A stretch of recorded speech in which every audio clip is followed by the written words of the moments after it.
Cool, awesome. Hello, everyone. I'm Patricia Garza, and this is Hello Precarity, COVID-FML Edition. I want to thank the Brown Arts Initiative and Sydney Skybetter for making this opportunity possible. Today, I have the pleasure of interviewing Sydney Mosley, an award-winning artist activist and educator based in New York City. Sydney is the founder of Slm Dances, a dance theater collective that works in communities to organize for gender and racial justice through experiential dance performance, in which her works including the Window Sex Project and Body Business serve as a model for dance activism. Additionally, she is a prolific dance educator, teaching babies, K-12, undergraduates, non-dancers, and professionals alike with the motto, "Everybody can dance." Finally, she was listed by TheRoot.com as one of 25 up-and-coming young minority artists and entrepreneurs. Sydney, thank you so much for joining us today. Yeah, I'm very happy to be here and I'm really excited to chat with you. Yeah, I saw you laughing at the title of our little series. Oh yes, so the FML, yep, that's pretty much sums it up. Well, why don't we get started? And first, please tell us more about SLM Dances. Yeah, I'm happy to do that. SLM Dances, as you already said, we're a dance theater collective. We are, as of this coming weekend, officially 10 years old. So that's a really big milestone for us. The collective is composed of mostly women and non-binary people who are, performers. Most of them are people of color, Black, Hispanic, etc. And everyone is someone who really cares deeply about their communities and really sees that their artistic practice is a way to not only help their own communities, but as a way to share information, as a way to get people motivated, as a way to make change that is actually tangible in the world. That sounds amazing. What led you to use dance performance as a medium to organize for gender and racial justice in particular? It's very interesting. So I have always danced. Like since I was a kid, like a lot of people, like 4 years old, parents put them in, ballet, tap, and jazz. I had a practice of being in studio classes for basically all of my life. And alongside that, in other parts of my life, when I was in school, I often was a part of whatever version of a Black student union there happened to be on my campus, whether that was in middle, high school, and even at college.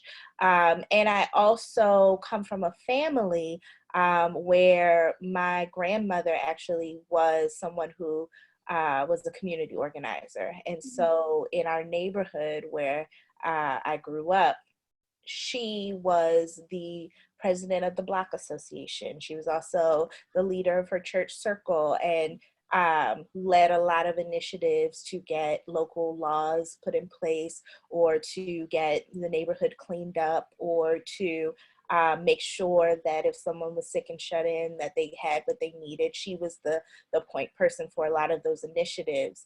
And when I got to grad school and then came back to New York City and started to make my own work, it dawned on me that all of those different parts of my life didn't have to exist separately, that they could actually exist together. And that it also was a part of my practice. In addition to studio classes, I also danced with my longtime teacher, Ava Fields, in Baltimore, Maryland, which is where I'm from. And I should absolutely locate myself as from Baltimore because so much of how I am and how I came to be is just rooted in that particular place. But my longtime teacher, Ava Fields, she taught at my local community center, my local recreation center. And it was a liturgical dance group. And we also, so in addition to, taking classes and performing at churches, we also performed around the city. We like gigged. So that might be um, at a local parade that was happening, or that might be at a senior center, or that might be at a school, or that might be at a funeral, or, at all these Yeah. places, right? But I say all that to say that all of those ingredients really created a way for me to understand and to see that dance was useful, and that dance was not just a thing for entertainment. It is, and we love dance for entertainment, both to perform it and to see it. And also that dance can be a vehicle to see some things shift.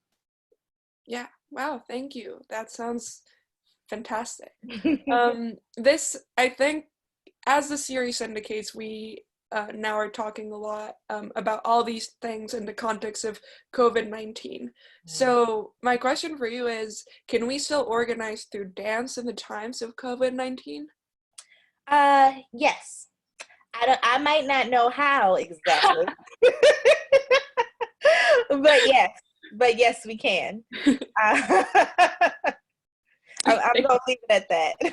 That's great. And I guess to follow up on that is, how has SLM Dances like shift its operations, or like what are you guys doing now in the context of COVID-19? Yeah, so one of the core practices of SLM Dances is our rehearsal practice. And we actually call it rehearsal ritual because we meet twice a week, Tuesdays and Thursdays from 10 to 2, from February to May, and from September to November. And essentially, that time is split into 3 parts. The first part is that we gather for yoga in the morning, first thing. Then we have class. We usually have technique class. And then that's followed by a 2-hour rehearsal period. So that is BC, before coronavirus. Yeah. That is what our regular day-to-day practice looked like. Now we have just shifted that to the digital space. We already had a practice of using Google Hangouts for meetings and things like that. So that actually was a pretty easy shift in terms of what technology we were going to use. And then we're still doing our yoga in the morning. Our rehearsal directors have taken very creative approaches to what class looks like. So sometimes it looks like doing a phrase, and sometimes it looks like just making a phrase in your own space. And then a lot of times, especially during this crisis, it's looked like, let's just check in with each other and let's have a conversation with how you're doing and what do you need right now. Or there are prompts like yesterday's rehearsal, actually. The rehearsal directors offered Audre Lorde's questionnaire for oneself. And so we read through that, talked about how they came to it, and then everybody just took 20 minutes to journal for themselves, and then we came back and had discussion about it, right? And so it was really a discussion about wellness, and it was a discussion about care, and using that class time, quote unquote, to really delve into that. And then the second half of our time has been this amazing professional development series that we've been doing. And so we've been bringing in guest artists, guest experts, if you will, to share with us on a range of topics, anywhere from, how to, last night's session actually was on financial wellness. Last week we had a session that was an introduction to plant and herbal medicine. We've also had sessions on oral history and storytelling, which is directly related to the creative work that we were smack dab in the middle of making, or that we are smack dab in the middle of making. We've brought in people to talk to us about, theater devising techniques, and just any number of range of topics. But it's been an amazing time to actually dig really deep into our practice in a way that we do already, but maybe we usually don't dedicate this much time to it, right? But Right. it's actually been an opportunity for us to really spend some time like in the dramaturgical process of what we're making, as well as the dramaturgical process of how we're taking care of ourselves in this moment in time. Wow. Yeah. That sounds great. Thank you. And it touches on a couple of things we'll be talking about later about money and making a living as an artist. Yes. But before getting there, I would like to focus a little bit more on community and what it means to build community in COVID-19. You alluded a little bit with this, the wellness check-ins with everyone, but the question that we prepared is, how can we transition from physical community building, especially when the physicality is very embedded in what we're doing, and whether it be through performance and activism or both, how can we do that during social distancing times, or all of us stuck in our apartments right now? Well, I mean, people are already doing it, right? Like the use of technology, whether that's a Zoom call, a FaceTime, just picking up the phone and calling, like that is absolutely a way of building and sustaining and maintaining relationship. And the world over is on it, right? And I don't think that that changes just because we're movers, right? So maybe we get on a FaceTime call and we dance around a little bit with each other, which we would probably do anyway if I was just calling you up on a Saturday afternoon. Yeah. So, you know, that translates pretty easily. I can say that specifically for the project that we've been working on, we've actually been working with a community of elders on the Upper West Side. And as soon as the shutdown happened, one of the first things was, you know, elders are more at risk for contracting really bad cases of coronavirus. So senior centers were shut down. And so one of the things that we have been trying to figure out is how we want to continue to be engaged with them during this time. And the number one thing has been to just call them and see how they're doing, right? Like I keep back to this very basic thing, but the truth of the matter is that at the foundation of community building is relationship building. Like communities are built of people who are in relationship with each other. And if you can talk to somebody, then you're doing the work, right? And so, you know, just checking in on them, seeing what they need, seeing what support we can provide from afar. And then also, you know, I also have been really adamant about what are the analog ways to stay in touch, because I'm not about this Zoom life.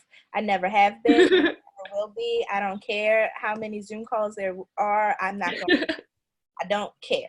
So how do we stay in touch? And I'm all about like, how about letters, right? How about sending cards? How about not calling on a FaceTime, but like actually picking up an actual phone and calling somebody, you know? I think all of those things are ways for us to continue to build and sustain community, whether we can be in the physical place or not. And also just recognizing that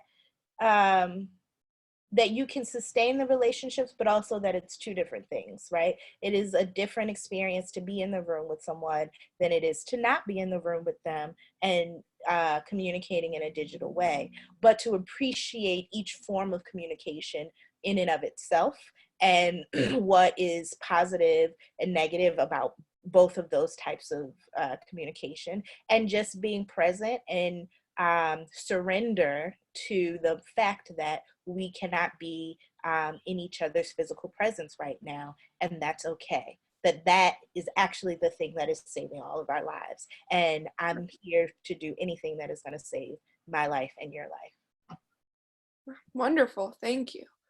A bit continuing on the community theme a little bit.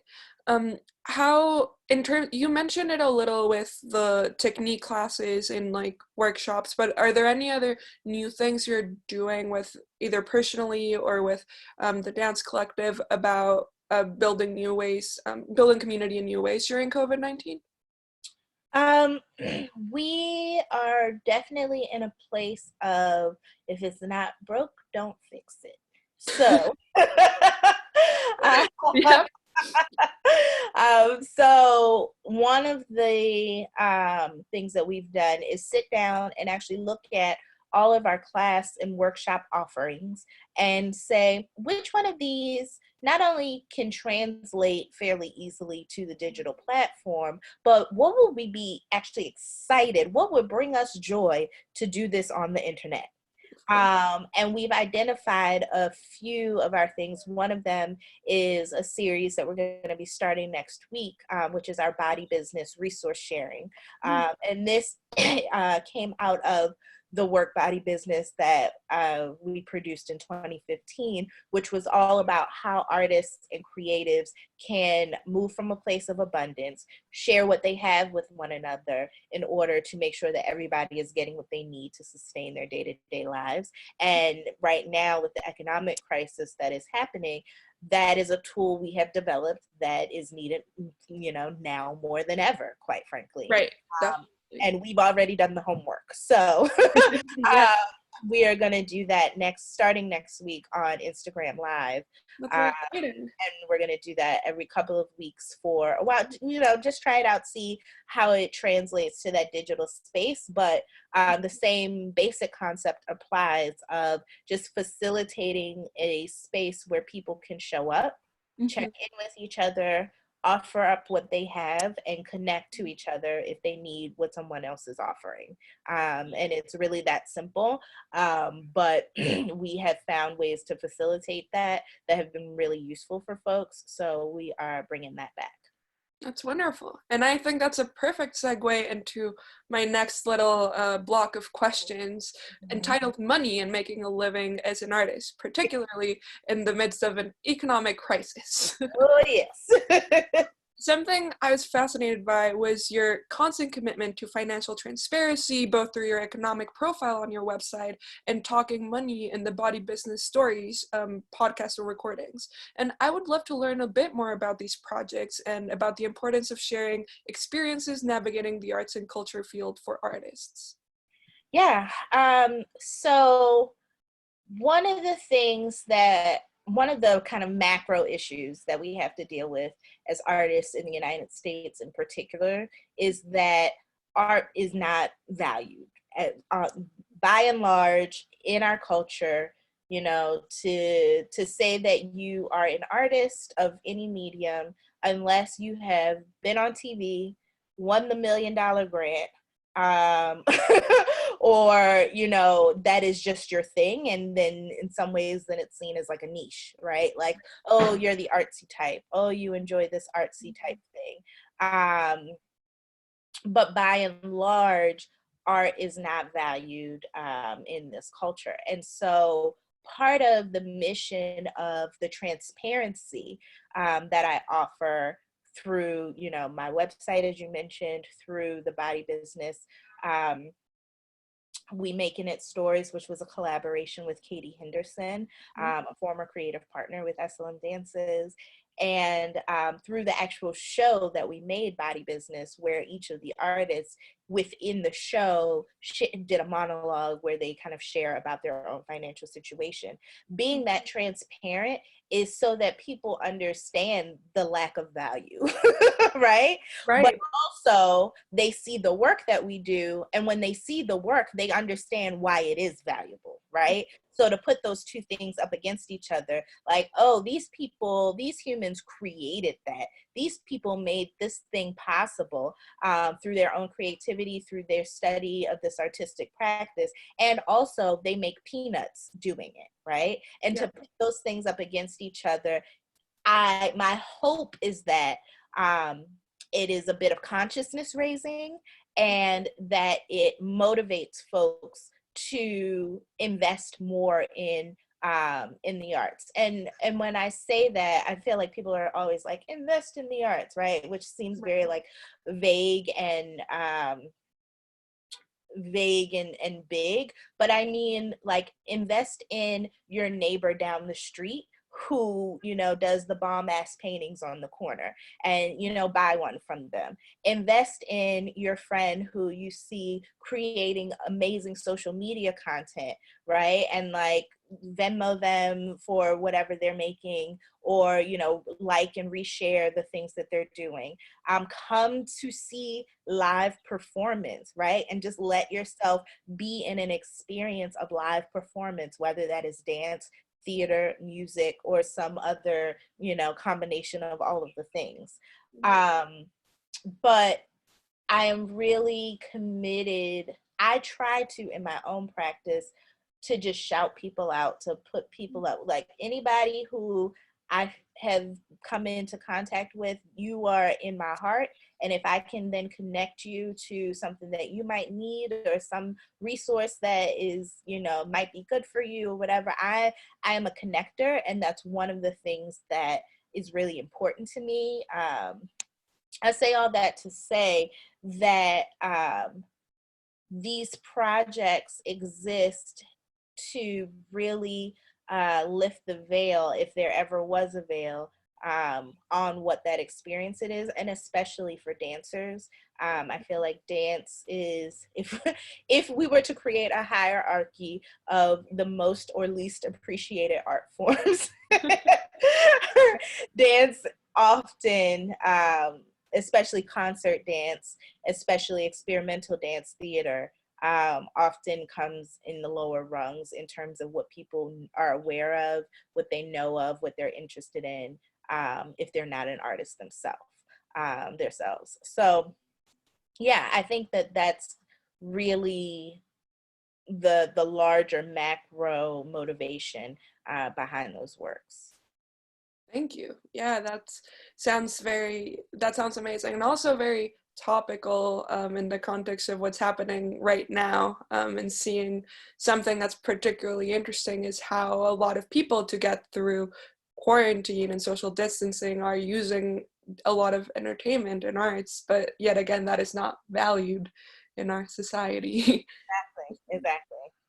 And in that vein, in the context of now the pandemic and the economic situation, do you have any words of advice or particular thoughts you'd like to share to artists trying to make a living or trying to find resources to get through this situation? Yeah, it's really hard right now. Myself, a lot of the artists that I work with, a lot of my colleagues, we are struggling, point blank, period. Some of us have, you know, family and friend networks that are helping to float us along.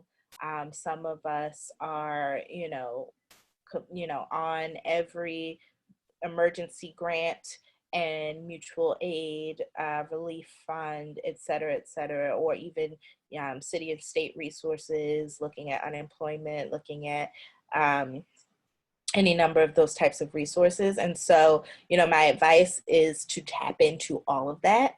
And there are a lot of resources going around, right? So I don't know if it's useful for me. There's too many to name, but I don't know if it's useful for me to like send along a few, you know, for whomever might be listening to this in the future.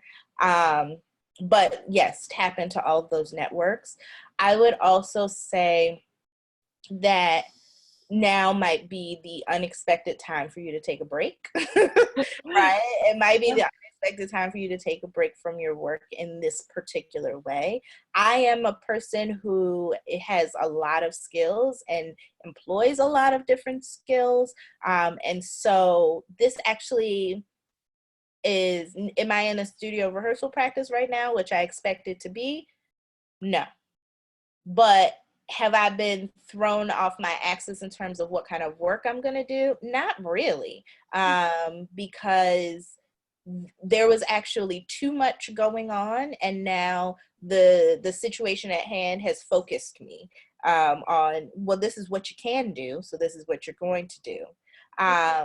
And then in terms of just like these institutions and these funders who are pulling back on contracts, who are canceling things, I just have three words. It's 3 words and an exclamation point. Cut the check, okay? There are a lot of major institutions, a lot of major funders who are not following through on contracts, who are invoking the force majeure clause, which I get, like, it's there for a reason. And also, people are hungry. People cannot pay their rent. People can't sleep at night, A, because they think they're going to catch COVID-19, and B, because they don't know if they're going to be homeless tomorrow. You know, and that kind of stress no human should be dealing with.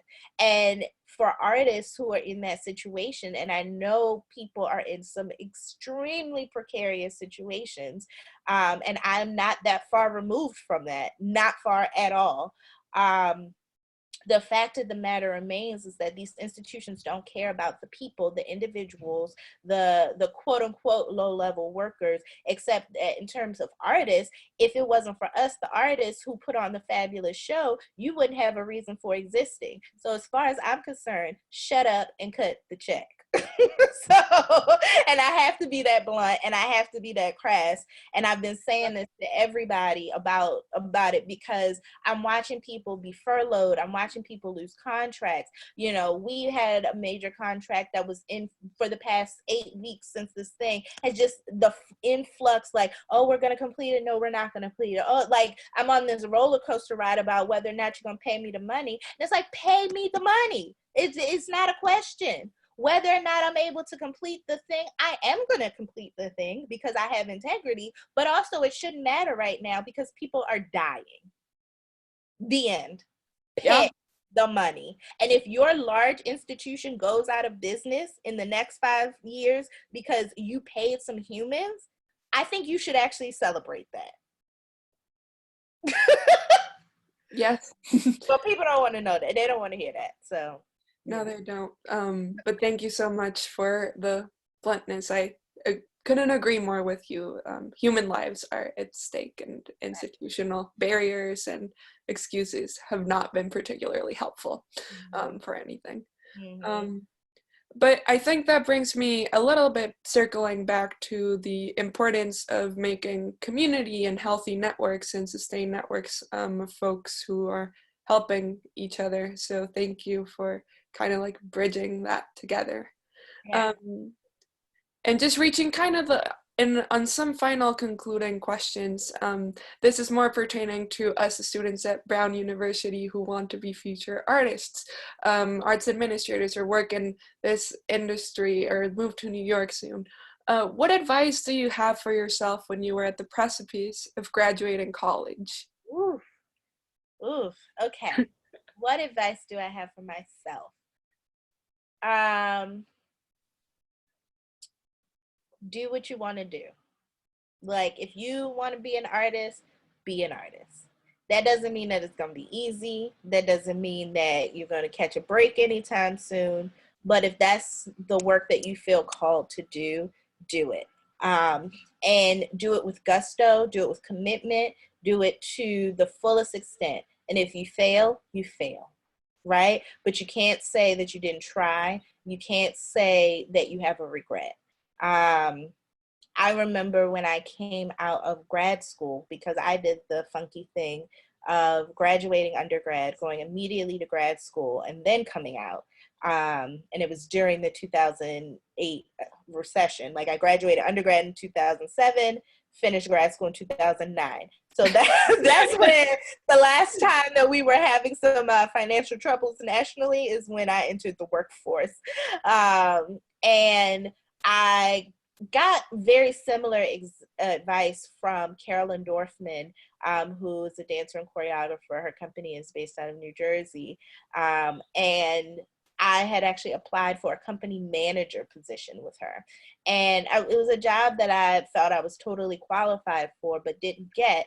And I would say it was because of the way the job market was leaning, in that people who should have been getting entry-level jobs, so a young, just graduated from grad school student to do company management for a small company who had company management experience prior to that, I should have been able to get that kind of a job. But because of the way the job market was leaning, people with a lot more experience had lost jobs, so they were taking lower level, lower paying jobs, right? And so I didn't get the job, but then Carolyn called me on my cell phone and she is like, okay, I'm just going to tell you this. I can see that you want to dance, and if you want to dance, you just need to go and dance. And she's like, I know you got bills to pay. I know you got to figure out how you're going to live. But if you don't do this now, you'll never do it, right? Because you'll get stuck behind a desk. You'll just end up in some, and I really took that to heart and was like, okay, well, let me figure out how to dance, you know? Yeah. And I say that also with a grain of salt, in that while I do not come from, you know, a family with a lot of money, or, you know, I don't have a partner who can fund my life or anything like that. So there are some real barriers to me being able to start, and even for me to finish 10 years later, right? Or to be in the middle 10 years later, rather. But also, I recognize that some people really can't make that choice, right? They might have a kid, they might have parents or family members that they need to send money to. They, you know, like there's any number of reasons why people have hardship that they can't just say, okay, full steam ahead, I'm going to be an artist. And so I want to lift that up as well. But if you can make a way, make a way. It's not going to be easy. But I just feel really strongly that some people were put on this earth to make art in whatever form that it comes. And if you feel that that is your calling, then you have to do it. A lot of people might disagree with me, but No, thank you so much.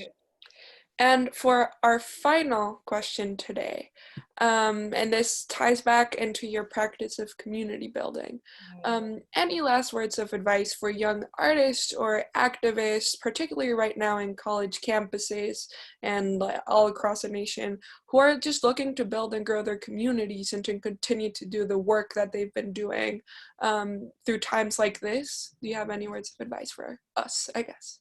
Keep showing up. Part of that relationship building that I was talking about is it's really rooted in showing up for folks, whether that is coming to their events, whether that's calling to check on them, whether that is, you know, responding to whatever call to action that they offer.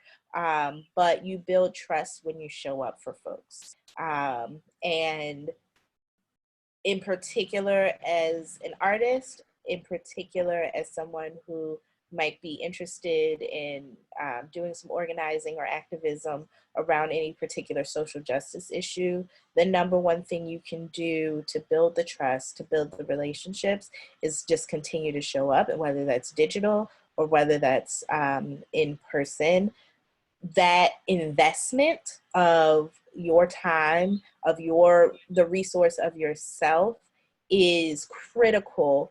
And as you create long-term relationships, and you continue to really invest in other humans, you will see reciprocity. You will have created a network that is there for you. The People's Institute of Survival and Beyond, they have a series of values that undergird their understanding and undoing racism workshop that they offer. And one of the things they talk about is building a net that works, right? Mm-hmm. So taking the kind of squirminess that sometimes people associate with the idea of networking, right? It's not about networking as much as it is about relationship building with folks, so that you are a part of a net that works in a time like this, where we are in economic crisis, that, you know, you might be one paycheck from being on the street, but you won't be on the street because you have built a net that will make sure that either you have the money for the rent or that you got a house to stay in if you don't. And I am really adamant that people continue to to move through life in that way. Wow. Thank you so much. And I really appreciate your words of advice for all of us graduating into this world of momentary crisis for now, but still working to build relationships and communities. Sydney, thank you so much for taking the time out of your day to chat with us about your work. It is amazing to hear how you've been adapting and building community in the face of the world turning upside down. And thank you for your candid words about the realities of the economic situation for young artists everywhere right now. For Hello Precarity COVID-FML Edition, I'm Paty Garza. Thank you so much for listening.